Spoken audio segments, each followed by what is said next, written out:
Hi, Virgo. Thank you very much for joining me today. I hope that you are doing really, really well. And this reading, we will take a look at the awareness for the week, the guidance, the possible outcomes. This reading is good for any sun, moon, or rising Virgo sign.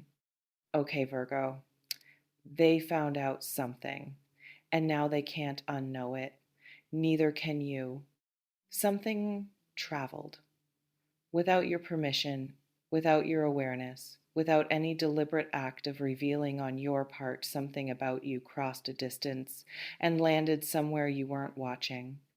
And the person it landed on has not recovered from it, not fully, not in the way that ordinary information lands and settles and eventually becomes part of the background. This settled differently. This went somewhere deeper than background. And the chills, that specific, involuntary physical response to something that reaches past the mind and makes contact with something more fundamental, those chills don't lie. Stay with this, because what just happened is more significant than it looks from where you're standing. Whew. There is a specific moment when a person's understanding of someone else shifts, not evolves, not grows, but shifts. Suddenly, like a lens that has been slightly out of focus, suddenly, without warning, clicking into clarity. Everything was already there. The information was present. The evidence was available. But something, a new piece, a different angle, an unexpected revelation landing at an unexpected moment rearranged it, made it cohere into a picture that hadn't been visible before. And the picture, once seen, cannot be unseen, cannot be reduced back to the comfortable blur of not quite knowing, cannot be managed into something less significant than what it is. That moment happened for someone about you recently. What did they find out? I want to sit with that question honestly because it's the one this reading orbits, and the honest answer is that I cannot tell you with certainty. What I can tell you is what kinds of things produce that specific response, that involuntary chill, that physical signature of something reaching past the defenses and making contact with something that was not prepared to be contacted. It's not surface information. It's not the kind of thing that produces admiration from a comfortable distance. It's the kind of thing that produces recognition. The specific, almost destabilizing recognition of encountering in another person a depth, a quality, a history, a capacity, a way of being in the world that you were not expecting, that you had not, in your assessment of this person, accounted for, that changes permanently and without your consent the category in which you have been filing them. This reflection invites you to consider, what do you carry? Not what you show, not what you lead with, not what you make easily available to the casual observer, but what lives in the deeper layers of who you are. That tends to produce that quality of response in the people who eventually, accidentally, inevitably find their way to it. Because there is always something specific in the people who produce chills in others, not through performance, not through deliberate revelation, but through the slow, unavoidable emergence of something real. Something that was there all along, that was simply waiting for the right moment or the right angle or the right piece of new information to make it visible.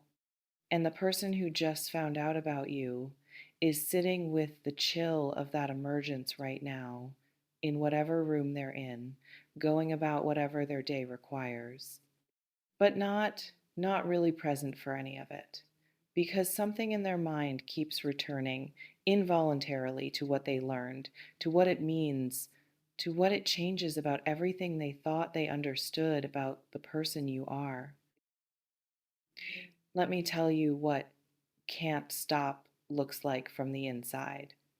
It looks like a person doing ordinary things with approximately half their attention. The other half, the deeper half, the less controllable half, is somewhere else entirely, circling something, returning to it, examining it from new angles, finding new dimensions in it, discovering that the more it is looked at, the more there seems to be to look at. It doesn't feel comfortable necessarily, it feels compelling. There is a difference. Comfortable is what happens when something fits neatly into existing categories. Compelling is what happens when something doesn't, when it exceeds the categories available and keeps demanding that new ones be constructed. You exceed the categories available to this person. That is what produced the chills. Not what you did, not what you said, not any deliberate act of presentation or revelation, simply what you are, the depth of it, the unexpectedness of it. The specific quality of realizing that what was in front of them this whole time was considerably more than what they had been seeing, and that the more than what they were seeing is not a performance, not a curated reveal, just you in the full, unedited, completely unmanaged version that occasionally, inevitably, refuses to stay contained behind the version you present to the world on ordinary days. Ah, some of you watching this have a habit of making yourselves smaller than you are, not from weakness, from intelligence, from the specific learned understanding that leading with the full version tends to overwhelm, tends to intimidate, tends to produce in people a response that is more disorienting than welcoming. And so you lead with a portion, a carefully selected, accessible, appropriately sized portion, and you hold the rest back, not dishonestly, simply strategically. Because you have learned through enough specific and credible experiences that the full version requires a particular kind of readiness in the person receiving it that not everyone arrives with. And offering the full version to someone who isn't ready tends to end in a specific kind of loneliness that is worse than the loneliness of simply not being fully known. But something leaked. Something from the held back portion crossed the distance and reached this person without going through the careful management process. Without being sized and shaped and made appropriately accessible, it arrived raw, unprocessed. In the full, unmediated, slightly overwhelming form of something real, presenting itself as real, demanding to be received as real. And the chills are the body's way of registering before the mind has caught up that something significant just happened, that the category just expanded, that the person they thought they knew has revealed a dimension that changes fundamentally what knowing them means. This reflection invites you to consider what piece of yourself, what history, what depth, what capacity, what quality of being do you suspect just became visible to someone who wasn't expecting to see it? And how does it feel to know that it landed the way it did? Because how it feels matters, not to them, to you. The revelation happened in their direction, but the experience of being revealed lives in yours. And that experience of having something real about you seen without your management of the seeing is not always comfortable, even when the response is positive. Even when the response is chills and can't stop, and a person's full attention redirected toward you without your asking for it, it can feel exposing. It can feel vulnerable in the specific way that involuntary visibility always feels vulnerable. The way that being seen without choosing to be seen always carries a slight edge of something that resembles fear, even when the seeing is completely, undeniably good.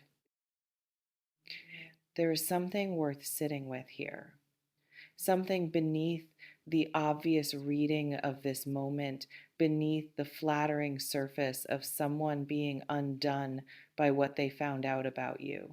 Something that belongs specifically to you and not to their response to you. And it's this: what just happened is a reminder that the version of you currently being held back, currently being managed into an appropriately sized and accessible portion, is not the whole story. That the full version, the raw, unprocessed, slightly overwhelming real one, is not too much, is not something that requires management before it is fit for human consumption, is in fact the thing that produces chills in people who encounter it, that produces can't stop, that produces a person sitting in a room somewhere doing ordinary things with half their attention because the other half is still hours later, possibly days later, with you. This reflection invites you to consider what would change in how you move through the world, in how you present yourself, in how much of yourself you allow to be visible, in what you lead with rather than holding back, if you genuinely understood that the unmanaged version of you is the one worth leading with. Uh, some of you have been waiting for permission to be fully yourself, not consciously, not in the explicit, articulable way of a person who knows they are waiting, in the quieter way. The way that shows up as the perpetual slight self editing, the habitual trimming of edges, the reflexive reduction of volume before entering any room that hasn't yet proven it can handle full volume. And the permission apparently just arrived from an unexpected direction in the form of a person who found out something about you and responded involuntarily, physically, undeniably with chills. That response is permission, not from them. They don't have the authority to give you permission to be yourself, and you don't need it from them. But as evidence, as external confirmation of something your interior has been trying to tell you for a long time, that the full version, the real, unedited, slightly overwhelming version, is not a liability, it is your greatest asset. The thing that makes you impossible to categorize, impossible to file away, impossible to encounter and simply move on from. Without the involuntary return, without the chills, without the can't stop that is happening right now in the interior life of someone who found out something about you and has not recovered.